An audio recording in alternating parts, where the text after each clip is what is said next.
Estou de volta agora gravando a segunda parte do meu trabalho de SEO, que vai ser semelhante ao que foi feito na primeira parte, só que na primeira parte eu dei enfoque em como compilar um kernel e a nossa chamada de sistema apenas imprimia uma simples mensagem no log do kernel, se eu não me engano, e entrava uma string também imprimia lá. Agora vamos fazer algo um pouco mais complicado. Vamos implementar uma nova chamada de sistema, mas dessa vez não vou focar tanto em como ocorreu a compilação, vou pular algumas etapas. E a chamada de sistema, ela capturará tempos de um processo. Por exemplo, quanto tempo levou para realizar uma certa operação, quanto tempo o processo levou para realizar aquela atividade X. No nosso caso, vamos fazer um programa que captura o antes e o depois de uma chamada sleep, que se eu não me engano acho que é com 10 segundos, isso. E um segundo programa que captura o antes e o depois de um processo, quanto tempo ele demorou para efetuar operações de multiplicar, 5 milhões de operações de divisão e 5 milhões de operações de soma.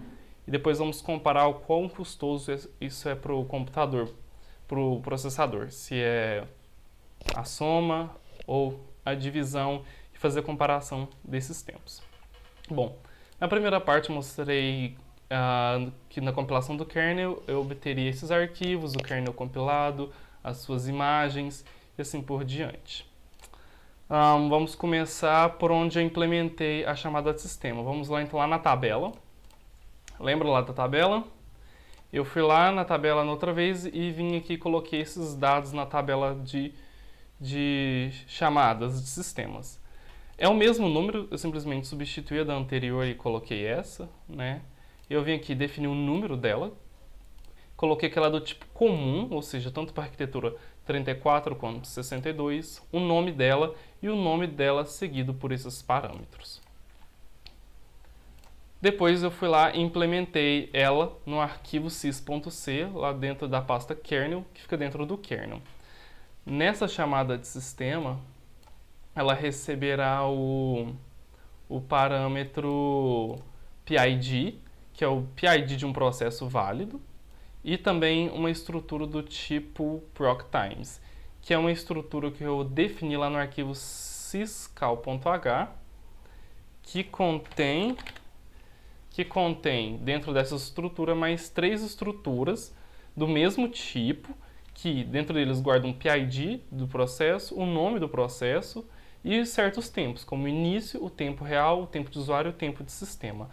Para a nossa chamada de sistema, para ser algo mais direto e não ficar tão extenso, eu apenas vou registrar o tempo do processo corrente, que é esse proc aqui, ó, corrente. E eu acabei esquecendo de pegar o nome dele. Eu estou pegando aqui o PID e os outros dados. E esse aqui eu esqueci, né? Um lapso meu. Mas era só fazer a alocação desse... não precisaria fazer nem a alocação, já está aqui. Só pegaria o nome. Então vamos lá explicar a chamada de sistema. Essa chamada de sistema, ela vai utilizar duas estruturas. Uma bem importante, que é a task struct. A task struct é uma estrutura que contém dados de um processo corrente em uma lista encadeada. É uma lista encadeada que contém várias estruturas e esses dados desses processos. E no nosso caso a gente quer do processo corrente, que é desse que estamos passando. Entendeu? E lá dentro eu vou mostrar para vocês o que tem dentro dela, mas como ela é uma estrutura muito grande, guarda vários dados do processo pai, do processo mais antigo, processo filho, aí a gente vai focar nos tempos. Achei. Aqui, ó. Essa é a estrutura. É assim que ela é implementada dentro do kernel, né? Desse jeito aqui. Mas o que nós iremos utilizar realmente é isso daqui, ó.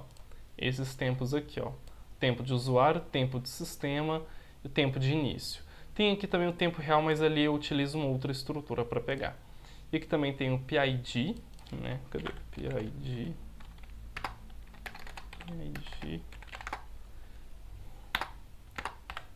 Aí, ó. Tem o PID do processo, desse processo, entre outros dados. Então vamos lá. E depois eu também utilizo a estrutura TimeExpec, que dentro dela, ela é uma estrutura pequena. Dentro dela ela tem um tipo time time_t, que armazena o tempo em nanosegundos, e um do tipo longInt, que armazena o tempo em nanosegundos. Eu pego esse tempo aqui em nanosegundos, entendeu? E utilizo ele para fazer o cálculo do tempo real que está realmente decorrendo.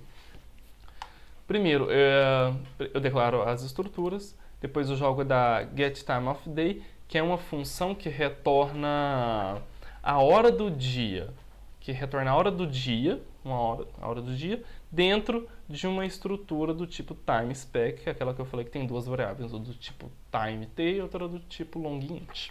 Seguindo o fluxo, eu verifico se o PID do processo não é menor que zero, porque quando eu dou um fork e crio um processo, ele retorna zero se ocorreu tudo bem. Na verdade, quando o fork ele vai criar um processo filho, que o processo pai é aquele programa que você está declarando fork, ele é o pai, ele vai criar um filho desse processo e se ocorrer tudo bem, retorna igual a zero, se não, menor que zero.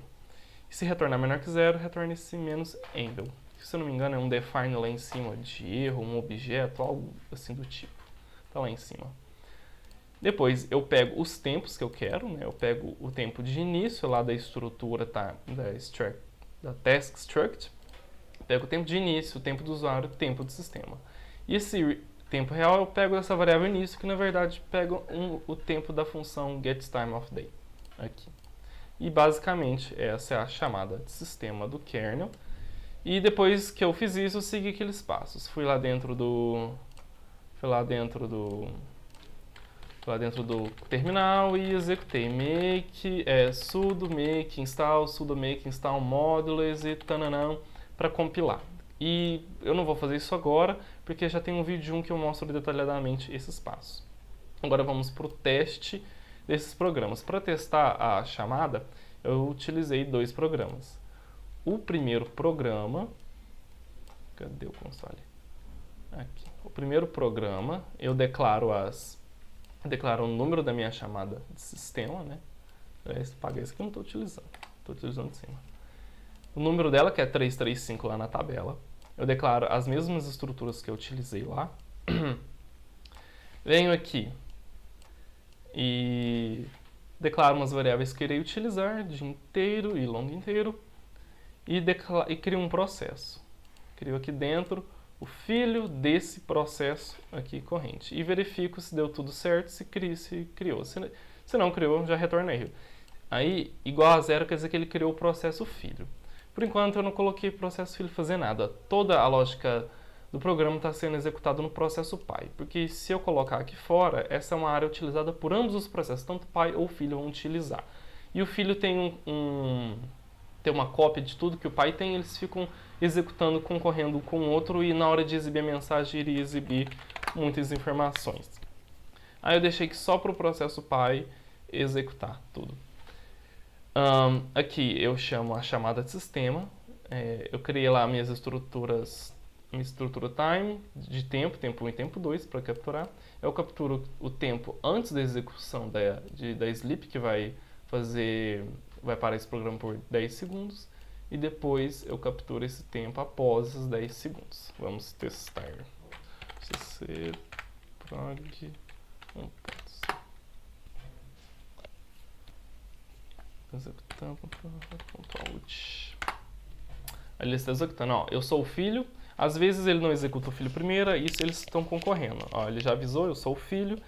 Então, e deve ter caído aqui. Ele vai por 10 segundos e vai mostrar os meus dados. E eu coloquei esse wait aqui embaixo para ele esperar a execução do filho, né? Para mostrar tudo certinho. Se eu não colocasse esse wait aqui, ele não iria esperar o filho. E aqui ele deu o PID do meu processo que ele criou e me deu certos tempos, né? Eu não sei exatamente se esses tempos aqui estão em segundos, nanosegundos, microsegundos. Eu sei que esse é em nanosegundo da struct timeSpec. Esses aqui eu não sei exatamente o que, eu tentei procurar, mas eu não achei. E esses aqui são os dados antes da função sleep, e esses aqui são os dados depois. E a diferença entre eles são esses nanosegundos aqui, entendeu? Então, até que deu os valores esperados. Agora vamos testar o programa 2. Programa 2 é o seguinte. Ele executa, tem as mesmas declarações que antes, só que aqui eu coloco mais tempos, pois eu quero saber o antes e o depois de executar as operações de divisão e antes e depois de executar as operações de soma, e eu quero a diferença entre cada um deles para ver o quanto custoso foi para o processador realizar essas operações. Então, aqui novamente eu coloco somente para o pai executar e o filho só falar que é o filho, coloco para ele esperar, crio o processo, verifico se ocorreu tudo certo na criação do filho e testo. Dessa vez foi mais rápido, né? Às vezes não.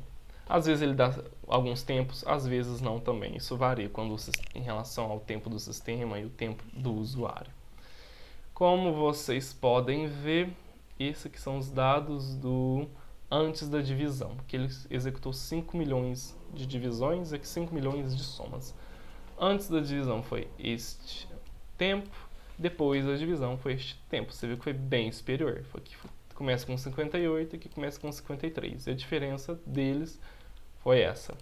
Já da soma, foi este tempo, né?